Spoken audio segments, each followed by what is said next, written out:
Patay nanay ko, patay! Wala nanay ko, gaganyanin niyo.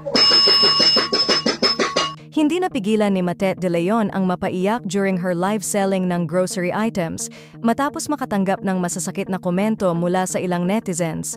May mga nanlait na tila kinukutya ang kanyang pagtitinda at ipinapahiwatig na laos na siya.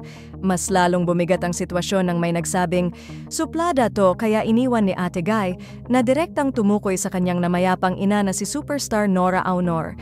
Kahit tumutulo ang luha, mas pinili ni Matet na tapusin ang kanyang live selling ng propesyonal. Hindi niya pinatulan ang masasakit na salitang ibinato sa kanya. Dahil dito, umani ng suporta at paghanga si Matet mula sa netizens na kinilala ang kanyang pagiging totoo, masipag at matapang para hindi ikahiya ang pagtitinda online kahit isa siyang sikat na artista. Patay nanay ko, patay! Wala nanay ko, gaganyanin niyo.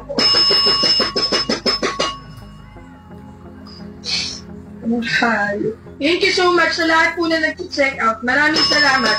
Saka dun sa mga hindi nagko-comment ng mali. Trabaho lang na maayos.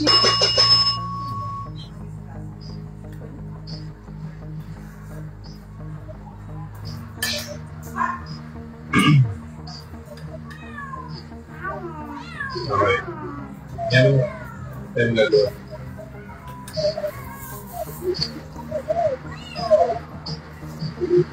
Basket number 14 natin, meron tayong last 36.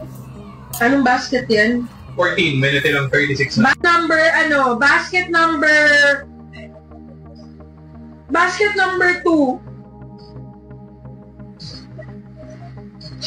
Basket number 2 for only 573.18 pesos, free shipping na po yan. 6 na piraso. Kumbaga, ang bawat isa 95 pesos. 95 pesos. Expiration date